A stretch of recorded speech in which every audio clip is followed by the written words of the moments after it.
Hey there, Brendan Harvey here.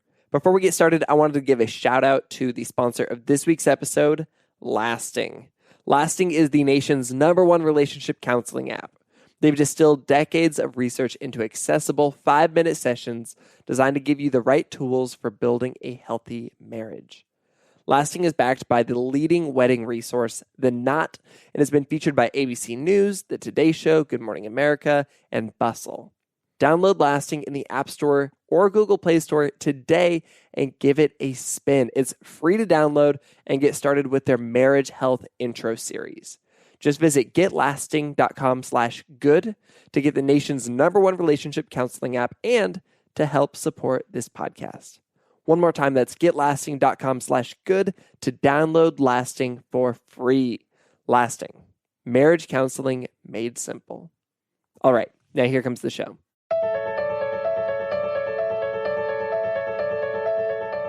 How often do you think about death? Kate Manser, our guest today on the show, intentionally tries to think about death every single day. At the age of 27, Kate was working at Google when she had a number of people close to her die young and unexpectedly.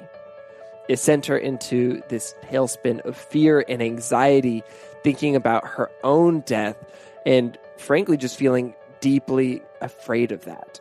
That was until she slowly pivoted towards seeing these tragedies and her new awareness of her own impending death as an opportunity to live as fully as her loved ones once had. She's since turned this realization into a movement called You Might Die Tomorrow that reminds people that we're not promised tomorrow, and so we need to live fully today. You might have seen her installation at Burning Man or maybe photos of it, or you've maybe even seen stickers that her community puts up all over the world that simply state, "You might die tomorrow."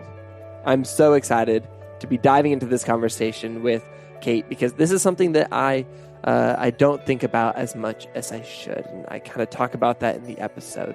I am Brandon Harvey, and this is Sounds Good. This is the weekly podcast where we have conversations with inspiring people who are rejecting cynicism and using their lives to make an impact.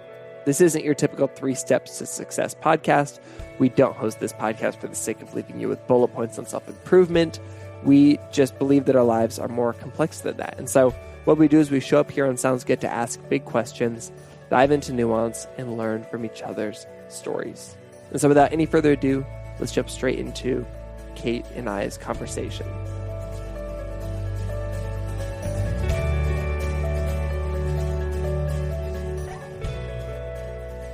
I was talking to a friend this weekend, and she was like, "Oh, hey, like, do you have any episodes that you're recording coming up soon?" And I was like, "Yeah, I'm recording with Kate Manser. She started this movement called You Might Die Someday." And I like slipped up and said, "You might die someday," as if as if some people are going to die, some people aren't. But the reality is what you do, this thing that you've created, You Might Die Tomorrow, is the antithesis of this word slip up I had, in that we're all going to die someday, and it could be tomorrow, but it's not up in the air. Yeah. But I just thought that was funny because I think that if I err one direction or the other, I'm probably somebody who doesn't think about death enough. Oh. And there's people on the other end, and it sounds like you kind of fall into this camp where you think too much about death and you let it kind of control you in that way as well. But I'm somebody who I probably don't think about it nearly enough. Oh, I've been in all 3 camps: the don't think about it, the overthink it, and now the, hey, that's a badass thing that I'm going to integrate into my life camp. So I've been in all 3, and yeah, kind of a Freudian slip, like, oh, you might die someday. Like, I don't really actually want to think about that. I'm dreading this podcast interview. It's so funny. I feel like we should just maybe dive into kind of the story, because what I love is that the thing that you've created has such a blunt title that like you can't really talk around it. Like in fact, I would imagine, tell me if this is true, that like having such a blunt title, You Might Die Tomorrow, is off-putting for people. And I would imagine it's like a difficult thing to like tell people that you do that sometimes. Yeah, it's been a whole evolution of, well, first my like acceptance of it and my ability to just talk about it without fear. There was definitely a time when I first started where it impacted my life so positively that I wanted to shout it from the rooftops. But when push came to shove, I was like, oh, that is pretty provocative. It's pretty blunt. I don't want to put anyone out. And it's been this whole evolution of now I'm like, no, I'm back shouting it on the rooftops. Because what I've seen is that even the people who reject it at face value, most of them I've seen come back to me and they're like, actually, I thought about that, or I had this experience in my life, and I realized that I can't reject that. I can't pretend like it doesn't exist. And I had this experience when I first started, where especially people who are actually facing death. So like people with terminal illness or people who work in the medical industry who are faced with death every day, or people who like the elderly. I was like, oh no, I definitely can't talk about you might be tomorrow to them. But what happened over time was that I found out that they are like the OG fans of You Might Die Tomorrow. They're the ones that embrace it the most because, unlike the rest of us, they have to look death right in the face, and they're like, hell yeah, I might die tomorrow. I can't deny that, and so I want to live today. And so now I'm like, okay, well, if I can talk about it and have someone with terminal illness like really like embrace that, there's no one I shouldn't be mentioning this to. Would it be correct to say that for most of your life you did not think about death? Like this is more like a more recent focus of yours than a lifelong passion or pursuit. Absolutely. Yeah. Just in the past 3 years, I had, well, actually, in 4 years. So, like, the first part of my life was just like not really thinking about death. And then I went through having some young people very close to me die tragically. And that sent me into this tailspin of death anxiety. And that was like a year of just like, constantly living in fear of like, oh my god, I could die in this intersection, I could die in this plane, and just like having being overcome with it and letting it really cloud the beauty of life. And then I had one more tragic death occur in my life, and for some reason with that one, it just radically changed my perspective. And I'd be happy to tell the story of Yeah, let's bring it back because you were, I believe, 27 working at Google when you experienced your first kind of tragedy of somebody close to you dying. Yeah, my boss at Google, he died unexpectedly. He like went away for vacation and was super stoked about his vacation. And then we found out on Saturday when he was gone that he had died in a cliff diving accident, like, because he was kayaking. And that was the first death. It was like receiving that call that nobody ever wants to receive, that unexpected call where you learn that someone that you see every day and someone that you care about is not going to be coming into work again, and is dead. And that was the first one. And then it was just like in rapid succession there was two more. My husband at the time, his cousin at 37 died of cancer. And then my college friend Mallory at 27, she died. Actually, she was crossing the road and a drunk driver came and hit her. So 27 years old, 36 years old, and 27 years old, all in the span of about 1 year. And man, it affected me very, very intensely. Like I said, I was just so terrified of death. I was so afraid of getting that call that my mom had died, or getting the call that anyone in my life had died, or having, myself get hit in an intersection, like I was saying. And it got to the point where I couldn't even sleep. Like I would just lay down to go to sleep, and my mind would just go like that hamster wheel of, oh, this could happen or this could happen. And man, I just don't want to die. What if it happens? And it was just like not a positive place to be at all. And so I went from like not thinking about death at all to thinking about it constantly in a really unhealthy, like anxious way. And then a few months later, after I had been going through this like year of like tragic death happening and dealing with death anxiety, I learned that my other friend and coworker, Dan Friedenberg, he was climbing Mount Everest, and I was watching his journey on Instagram as he was climbing up. I mean, he wasn't like getting to base camp. He was actually going to be summiting Everest wielding Wow. an ice pick. And the day that the Nepal earthquake hit, I was like, oh no. And so I sat down and I looked up his Instagram, and the news was there. His sister said that he was killed in an avalanche caused by the earthquake that day.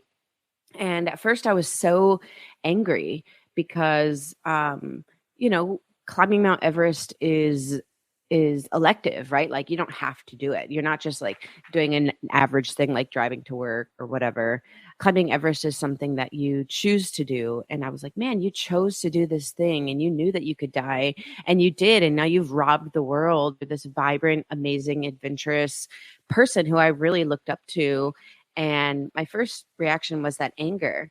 But then after I thought about it a little bit more, I realized that climbing Mount Everest is not something that you just like do on an average Saturday. Like it takes mindful thought. It takes a ton of physical training. It costs a lot of money. And this is something that I realized that he decided that he had to do. This was part of his like soul's journey. And I realized that it was like a die situation. He either dies on the ground because he's not living an authentic life, or he would die climbing, living the life that he always dreamed of. And that was when I realized that like living an alive life takes agency, whereas so many of us live life on autopilot. And I'm spending so much energy like wondering if I'm going to die in that intersection when like I could die climbing the stairs. Like I have absolutely no control over it. And so all of that anxiety at that point was evaporated and replaced with like intense zeal to live. I love this idea of this being like a die situation, or I mean, the reality is I probably don't love that idea, but it's an interesting paradox that, we either are going to die in the way that we live our lives and not live our lives fully, or we could actually literally die, but it's better to take that. I mean, it sounds like you're saying it's better to take that risk because otherwise you're not really living anyway. Yeah, what I realized is that what is so important and what offers such clarity in life is this idea of mortality awareness. And if you can plot your life back from this idea of a good death, right? So if you imagine like, oh, what do I want? How do I want to die? Like, how do I want to feel when I die? Like for me, there's a few things that I want. Number one, like I want to be content about how I lived my life. I definitely want to die free from regret or have as little regret about how I lived my life as possible. And I also want like everyone to come to my funeral and cry and be like, she was so amazing. We're so sad she's gone. And so if I think about like that end point of how I want things to be when I die, I have full control over how whether or not that comes true. So if I want to die a life free of regret and content with my life choices, I need to live life in alignment with my soul now. And if I want the place where I have my funeral to be like chock full and everyone be really mourning my death, I need to live a life that helps people and is kind to others and is a beacon of light to other people. And so in that die situation, like I don't want to live my life on autopilot and then, pass away at some point in the future.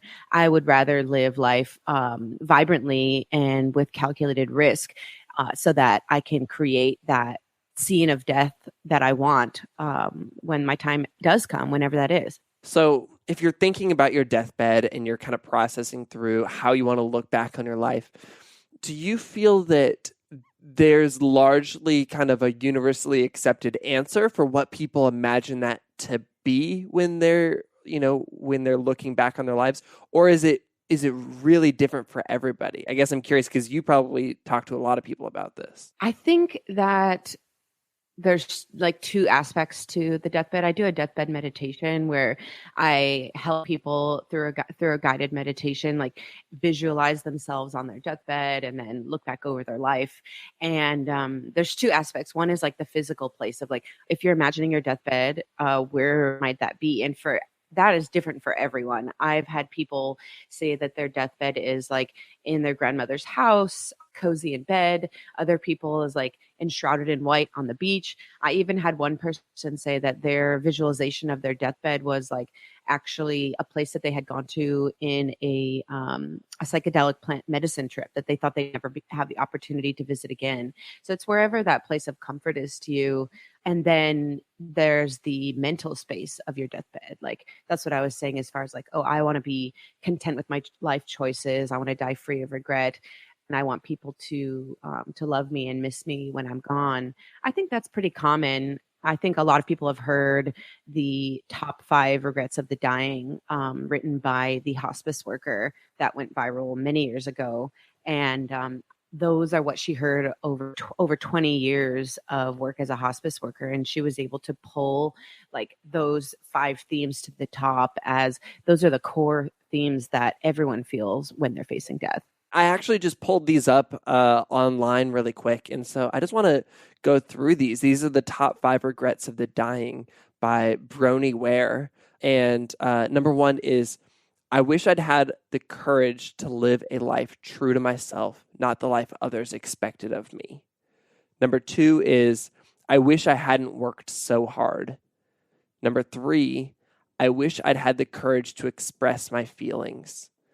Number 4, I wish I had stayed in touch with my friends. And number 5, I wish that I had let myself be happier. Yeah. So simple, right? Yeah, every single one of them, I go, oh, I feel that. Like, I know that to be true now, and I have no doubt that I will know that to be true, as I'm dying one day. Yeah, and I think it has to be said that the fear of death is universal, and I don't actually believe that that I've I've superseded the fear of death and I'm not afraid of it anymore. Like, I have a project called You Might Die Tomorrow, and I'm absolutely still afraid of death. I actually don't believe that it's humanly possible to completely supersede that fear. But what I've learned is that that fear can actually be challenged into an inspiration to act. And so I am actually afraid that when I die, I will have some or all of those 5 regrets.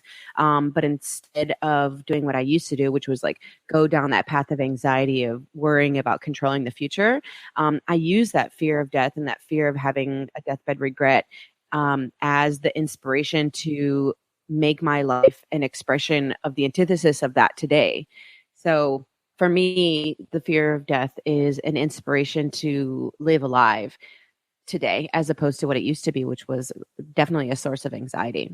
If we take it back to this moment where your friend dies on Everest, and you have a shift in the way that you think about this death compared to these other tragedies you'd experienced, how did your life change in that moment and in the weeks or months or years since? How instantaneous was it that you kind of started to process this in a different way than these other tragedies? Well, the first thing that happened when I realized the power of remembering that you might die tomorrow and mortality awareness was like, I just became on fire with this idea. It was the first time I had ever realized that death could be a positive influence in my life as opposed to a very negative one. And so the first thing I did, I was like, oh my gosh, I must be the first person to ever think of this. Why isn't everyone talking about this incredible life hack? And then I started Googling, and literally every philosopher, every musician, your elderly neighbor down the street, everybody has thought about this. It's just not as many people are talking about it, and it hasn't pervaded our greater social consciousness yet. And so my first thought was I want this to be part of the social consciousness. I want other people to be on fire with life like I am right now, because I'm just a regular person.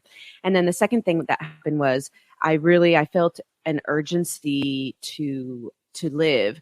And just after I had this realization, and after Dan died, I actually got the opportunity. My best friend, she lives on a boat down in French Polynesia for the past couple of years, and she had been begging me. She's like, come visit.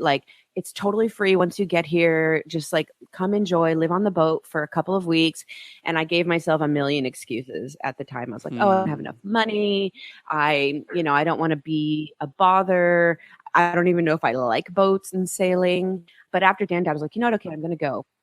So I went down there, and it was the first time in my life I had this light bulb go off as soon as I went down there, and I saw her living on her boat, and I saw tons of people that had left their regular lives to go live on an island and live a life that was more in alignment with their values.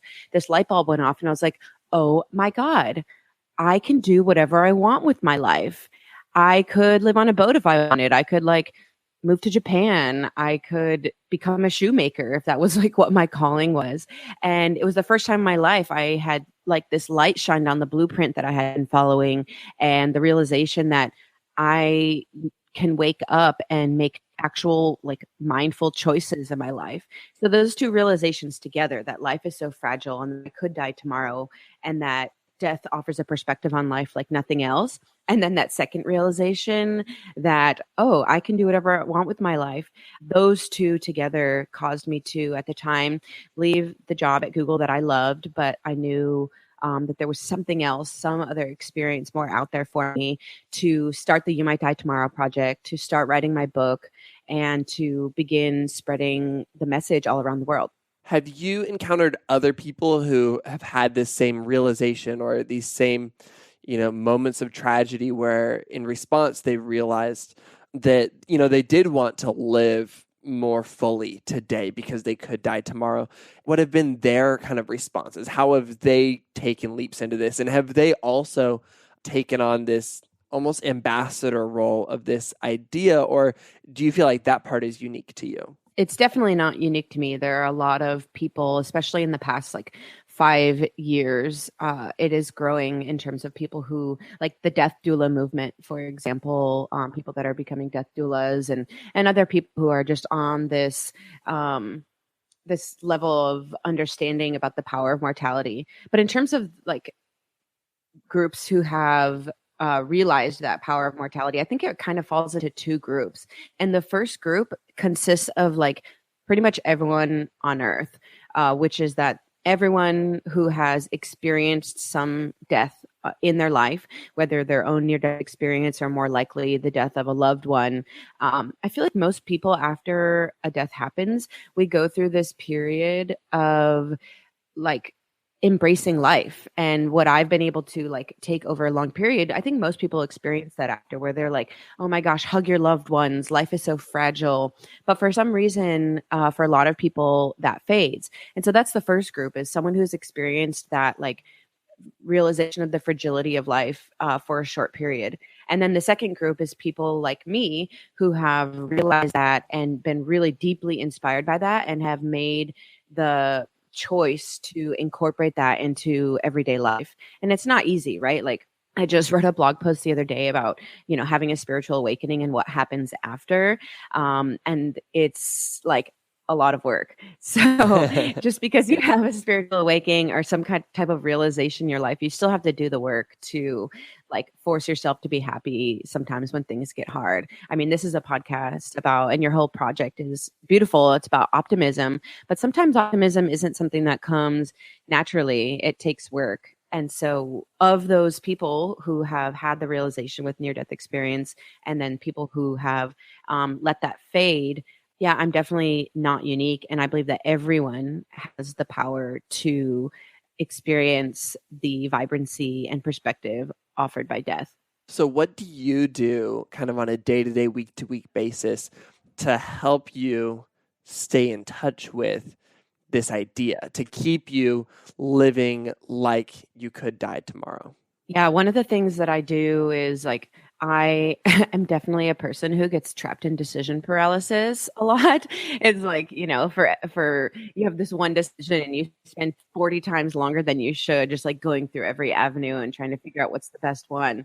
But what I found is that I do this thing I call the deathbed gut check, to help me make my decisions in life. So because in death, all of the junk falls away, all the stuff that doesn't matter, all the stuff that we tell ourselves matters but really doesn't, it really all falls away, and what we're left with is like the meat of what's important and what's true. And so I have developed this like little strategy that I use to help me use that in my present life. So if I'm It's probably helpful for a lot of situations. My gosh, so much. Like literally, what kind of yogurt do you want to buy? You can be like, okay, how would I feel about this now? But what I do is like, if I have a decision to make, I will think about that decision, and then I'll close my eyes and imagine myself on my deathbed looking back on the present moment. And I imagine how I would feel on my deathbed if I went with option A. And then I observe how I feel in my gut. Like, do I feel light and good, or do I feel kind of a pit in there? And then I observe the same thing for option B. And it's actually remarkable the clarity that we get when we frame decisions and how we will feel about them in our death, and how there's like a visceral reaction that we have to that. So that whole thing takes like 5 seconds, and I observe how I feel from my deathbed, and it's helped me make so many decisions and get myself out of that decision paralysis that I'm so prone to. That it's something I incorporate into pretty close to my daily life. Something I was kind of processing as you were speaking is I feel like if somebody were to take this the wrong way, or if they were to not process it as fully and deeply, when they're making decisions, they could often choose to make the selfish decision, something that serves themselves and not others. And maybe not so much with like close loved ones, but maybe with strangers and others, because when you're on your deathbed, you're probably not imagining the random stranger at the grocery store or, on the customer service line or whatever. How do you combat that and allow this processing and this kind of awareness of death to empower you or support you in making the world a better place, or in, spreading love instead of just focusing on what's going to benefit you and your core people the most, if that makes sense? Yeah, absolutely. And that makes me think about things. The first one is that I believe that in death, the truth comes out. That again, all of that ancillary stuff in our lives comes out, and our true humanity comes out. And so if you're making a decision in light of your deathbed and you are at your core a selfish person, then that's what's true, and that what will manifest in your decision. But if you are a person who is someone who cares for others and wants to help others deeply in your humanity, and you're filled with love, then that will also come out in your decision. And I believe that most people, the very, very, very most people, have that core of love. And so I think that's really where it comes out. I don't know that we have a ton of control over it. And that also makes me think of a psychological concept called terror management theory, which was developed by Ernest Becker back in the 70s. And his hypothesis is that everything that humans do in our lives, everything, all the decisions that we make, great and small, they're all come from the fear of death, which is really interesting and kind of like blows your mind to think about. And I don't know if I necessarily believe that, but there were a group of psychologists after he passed on that continued on his work, and they did some terror management psychological studies. And one of them was they took basketball players and they wanted to expose one group to the idea of death, and then the control group to just have them not be exposed to the idea of death. So they divided them up into two groups, and they gave them each a pep talk, and then had them do a free throw challenge. And the control group, they were basically just given a normal pep talk, like, hey, this is an important game, you should do really well. And then the test group, they were given a pep talk that was more about mortality, like, hey, this is really important, your life depends on it, this is about building your legacy, this is going to live on forever. And the test group performed I believe it was 20 to 40% better than the control group. And then they repeated that study without the pep talk this time, but they just had the refs wearing different shirts. So the control group, the ref was wearing a striped shirt. The test group, the ref was wearing a shirt with a skull on it, because they wanted to be like, okay, like how subtle can we get with these mortality references to where it impacts performance? And it was the same scenario, a subtle reference, like just seeing a skull on a shirt. Again, the test group performed like markedly better than the control group. So that's like the positive side of terror management theory of like, oh, thinking about my death makes my life better. It makes me want to create my legacy. It makes me have like a bigger meaning to want to do well in life. And that's really the side that I focus on. There is a side that is not as good, right? So a lot of humans have tendencies toward like ethnocentrism and closed-mindedness, and really wanting to have like sort of a keep what we know close to each other. And so another study that they did was they exposed judges to, test and control. Again, the control group, they were assigning sentences to prostitutes. And then they had the test group where before the sentencing, they read a letter about mortality, and they actually handed out sentences to prostitutes that were significantly higher than the control group. And so sort of the dark side of mortality awareness and terror management is that if you have fears and anxieties about groups other than your own, it can tend you um, towards that tribalism and trying to preserve your own ego. But again, I believe that most people are good and most people have a desire to like do good in the world. And if it helps me perform better in a free throw contest, I'm all for it. That is so fascinating.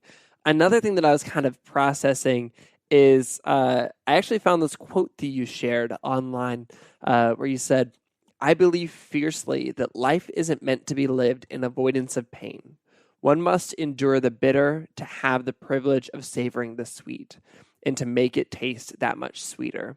And this is such a wonderful concept. And this is something that we talk about a lot on the podcast because I think it's been my own personal growth journey in realizing that you can't just have joy and happiness devoid of pain and suffering, and then maybe to some degree you kind of can, but that joy isn't as sweet. It's not as full, and it's joy and sorrow are two sides of the same coin.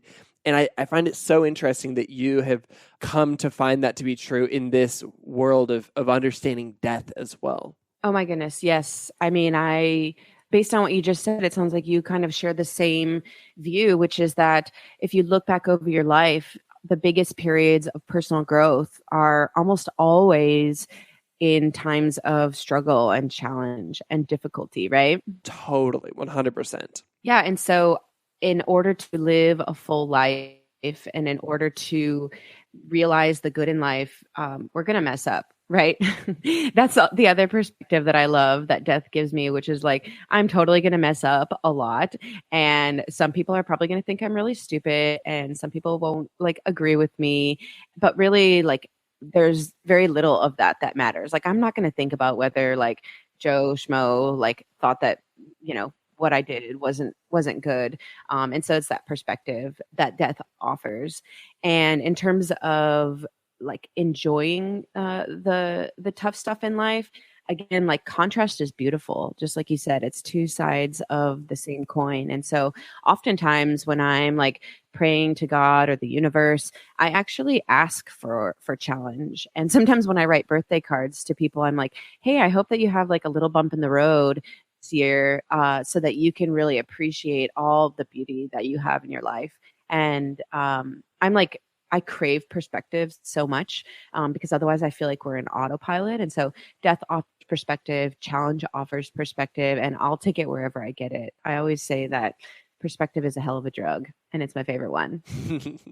That is beautiful. And I love that idea so much, of kind of intentionally leaning into some adversity for the sake of not just for the sake of that adversity, but for the sake of the growth that we get to see beyond it. And I would even dare to say one level further, that when we experience hardships or difficulties, when we come out on the other side, that gives us a greater opportunity to help support others who are going through those moments. And it can become this cycle of helping people navigate these things in a healthy way and then take, another step towards wholeness and health, and then they get to do that for other people, and it continues the cycle. Yeah, it's sort of like the parallel of the lesson that death gives you. So it's like what I learned was that I was so worried about, when I was going to die, how, like what was going to happen. And I let that anxiety take over my life. And then I had the epiphany that like, oh, I have no control over this.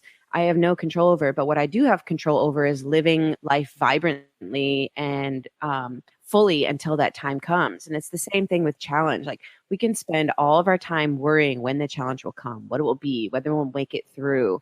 But I would rather spend my energy enjoying life and accepting that just like death, challenge will come. It's going to happen. This is what life is. But having a sense of confidence of like, hey, I'll like walk that bridge when I get to it. And until then, I'm going to have a blast and enjoy my life. That's the road that I'd rather take. I'm loving this conversation. I'm loving this idea. I'm also mildly hating this idea, but I think that that's important that I'm a little bit hating it. Exposure therapy. Honestly. Kind of as we wrap up, I just want to ask, going into this week, what can I do to be more intentional about processing This idea that I could die any day. How can I process this? How can I lean into this? And how can I use this to make a better difference in the world? Not just for me, but for, all the listeners listening to the show. Yeah. So I think in terms of processing it and accepting it, it's just like thinking logically about it. It's like, okay, death is going to happen, like that I can't get away from. And actually, I don't have control over when or how. And so by taking that like objective stance on it and just like processing the facts, I think that's kind of the first step. It's like, okay, hey, this is going to happen. I don't have control over it. How do I choose to react, and make a mindful choice of how you choose to react? Like, do you want to react with anxiety? Do you want to react with intentionality? Just make the decision that's right for you. And then I think the best thing that you can do to integrate it into your life is just to appreciate life. Like for me, remembering that I might die tomorrow makes today so valuable and so sweet. And the best way to spread the message is to create your ripple effect by doing what you're already doing. Brendan, you're already putting good out in the world, and just an expression of joy. And you will have no idea how far and wide your impact will go. And so I think in closing, my closing message is to just enjoy your life. We have no idea why we're here exactly, and we don't have control over our death. So until that time comes, just have fun every single day.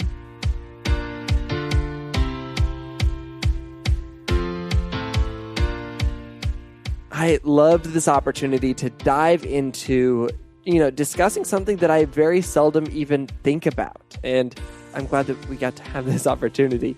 If you want to connect with Kate Manser, you should absolutely check out her site. It's youmightdietomorrow.com. It has more of her story. It has a shop where you can get stickers and merch, and there's the opportunity to book a guided deathbed meditation. You can also follow along with You Might Die Tomorrow on Facebook. If you're new to Sounds Good, we would love for you to stick around. You'd also love my conversations with Ashley Lemieux and Kelly Haddock, both of which revolve around holding joy and sorrow in the same hand. You can find both of these episodes and more than 100 other episodes by searching for Sounds Good wherever you listen to podcasts. Make sure that you hit subscribe to keep on getting more inspiring conversations with incredible people delivered to your phone while you sleep. This podcast is created by me, Brandon Harvey, as a part of Good, Good, Good, a community that believes in the power of celebrating good news and becoming good news. Chad Michael Snavely and the team at CM Studio edit and mix the show.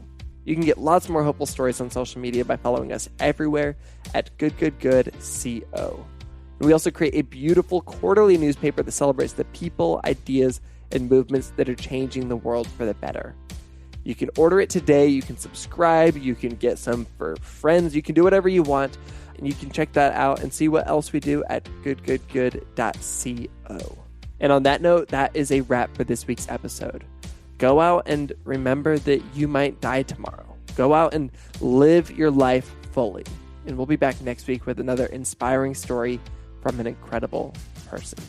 Sound good?